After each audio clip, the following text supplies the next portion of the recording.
Good afternoon, everybody. Today we're going to make a very simple recipe. We're going to make a New Orleans style crab cake. We're going to use a really nice Chesapeake Bay blue crab. When you buy this crab, you're going to see several different levels of it in the supermarket. You're going to see the jumbo lump, you're going to see the lump, you're going to see claw meat, you're going to see back fin, you're going to see something called special sometimes. Basically all has good crab flavor, just different quality in the chunks of the meat. What we chose today was just a regular lump crab meat. To go along with this, we're going to make a Creole mustard sauce, and I'm going to start that first on our PIC. I'm going to go up to a medium heat, 275, and here we're going to take a little butter, and notice I have another pat left. We're going to save that to finish the sauce. I'll show you that later. A little butter we're going to get melted in here. Once the butter melts, I can bring the heat up a little higher. Just want to make sure it doesn't brown or burn in the pan originally.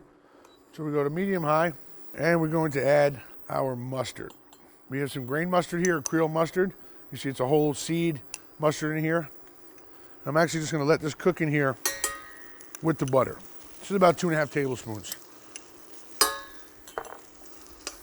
You can hear that sizzle. Got my non-stick pan, my perfect greenware. It doesn't even stick, it's beautiful. Just make sure you use silicone in here, nothing metal. Just gonna give off a heady vinegar smell, a heady mustard smell, and also both mustards are made with white wine, so you're gonna get that smell as well. This stage, I'm gonna add a good hefty pinch of freshly ground black pepper, so that can heat up in there and the oils from the pepper can start coming out.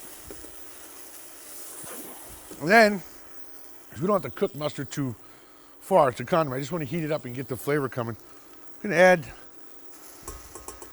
2.5 tablespoons of the Dijon. It's going to give us a really beautiful, pale, sun yellow type of sauce.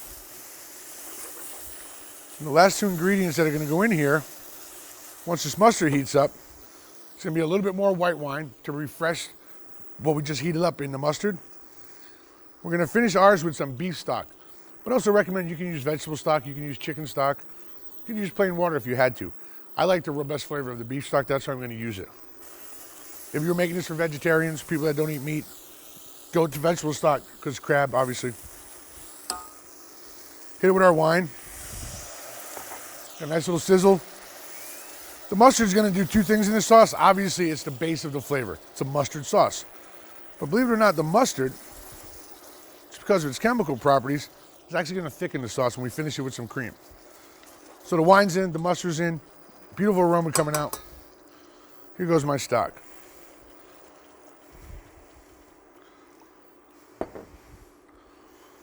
That brings the temperature back down.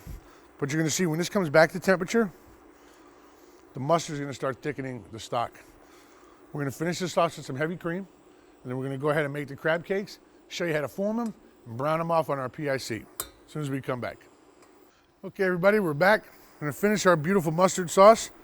You can see that it's thickened really well because of the mustard. It's thickened up the beef stock that we put in there, very nice. I'm going to finish it with just a touch of heavy cream. I'm going to give you a little luxury to this. And as this is simmering, we're going to finish this with chives and a little cold butter to give it a nice shine. While that's going over here, I've got this set on medium high. This way it doesn't boil over. This is one of the things I love about the PIC, control the temperature. Gonna come over here. I have this warming up on 100. See, I can almost put my hand there. It's not that hot, but I'm ready. It's warm. I can move it up when I'm ready to saute my crab cakes. First ingredient, I've got my lump crab. Now they come from the factory already picked. This is fresh, it's not frozen. They pick it over for shells, but I guarantee you're gonna find a shell. But it's a natural food, comes from the earth. Shell's not the worst thing in the world. But I did pick over it again. Hopefully I did it right. We're going to take a little pinch of salt, not much, again, because this is from the ocean. It already, by its nature, has a salty taste. Secret seasoning, if you're from the Baltimore, Maryland area, you know all about Old Bay seasoning. It's a secret blend of spices. I know there's paprika, cayenne, black pepper, but it's a classic taste of a crab cake, what I love.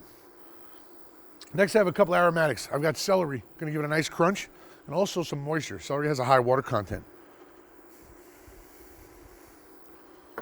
Bell pepper for sweetness and color.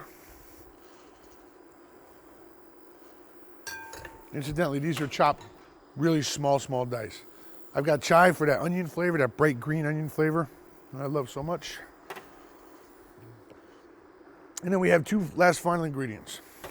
Panko breadcrumbs. If you don't know what panko, P-A-N-K-O breadcrumbs are, it's a Japanese style breadcrumb. You can see they're very white, they're very pure, there's no additives to it. It gives you a nice crust. We're gonna use this actually to bind the crab cake. And I've got my eggs. The eggs are gonna be what's gonna help bind this. Put my eggs in straight away.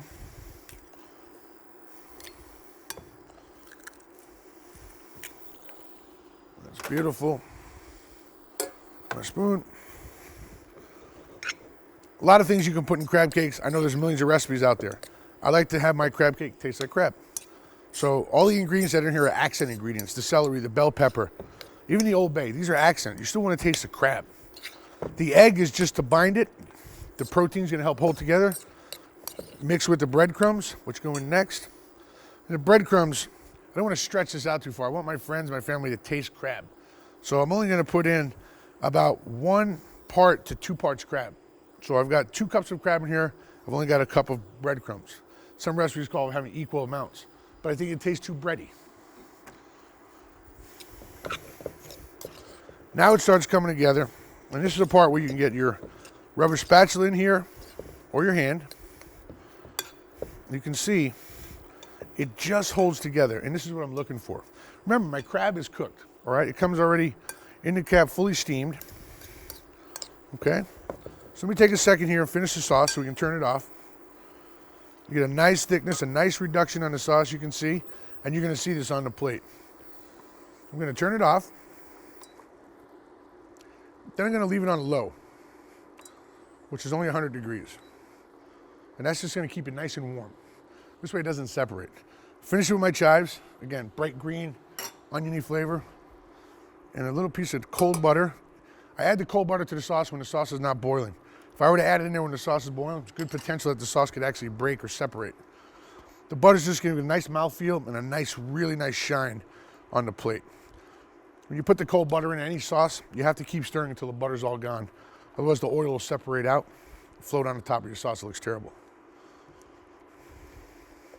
That's just beautiful, look at that. Okay, now over here, let's move up to medium high. I'm gonna add my butter.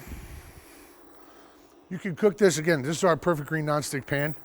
You can cook this pretty much without anything in here. You don't need oil, fat. You could put a little olive oil in here. The reason I'm putting butter is simply because of the flavor.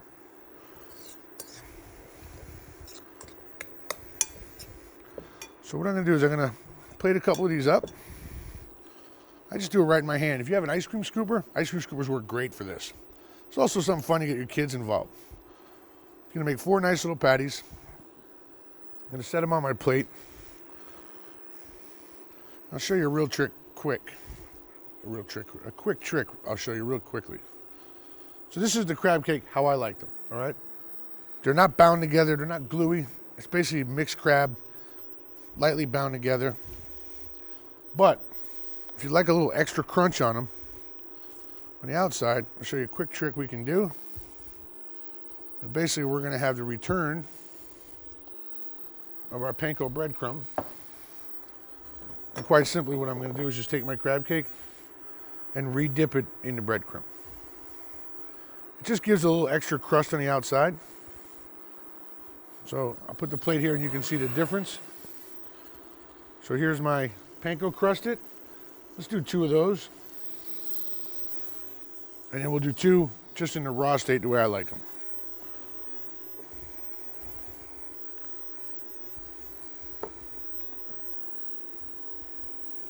I make a mess with breadcrumbs. I think my hands are bigger than the bowl. My butter's coming along nice. You can hear the sizzle. Go right ahead and put the breaded ones in first. Clean off my hands. And I'm going to show you guys how to plate this. Again, these are the freeform ones, but you see they still hold together. It's just a minimum amount of breadcrumb in the egg. This is going to give you a little bit more of a natural flavor, but the ones with the panko crust on the outside, very good too. So these are going to brown off on a medium-high heat. When we come back, I'm going to show you how to plate them up and use our fantastic mustard sauce as soon as we return. Okay, welcome back. I'm going to show you how to finish plating up our crab cakes today with our Creole mustard sauce. If you can see here in the pan, I did 2 earlier, the same recipe, but just coated the outside of one with the panko breadcrumbs, give it a little extra crust, and then the other ones are just the natural ones that I like to have the panko binding it. So let me show you how to plate these up.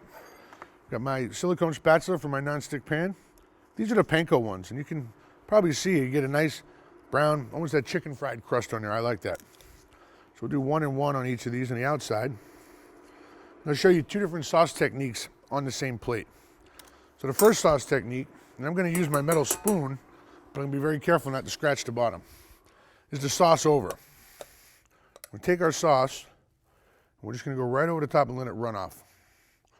Okay, this way you have a little on the plate, and you have a little bit soaking in to the actual dish that you're saucing. Okay, so this is a little off to the side. And the other technique is very simple. We're just going to sauce the bottom of the plate. You can see, hopefully you can see this sauce, how thick it's become from reducing with the mustard and the cheese. I wipe my plate a little bit. I take my last crab cake. And this is the one I call the natural one. Although they're all the exact same recipe except the crumbs on the outside. And that's it, very simple. So this is our New Orleans style crab cake Creole mustard sauce.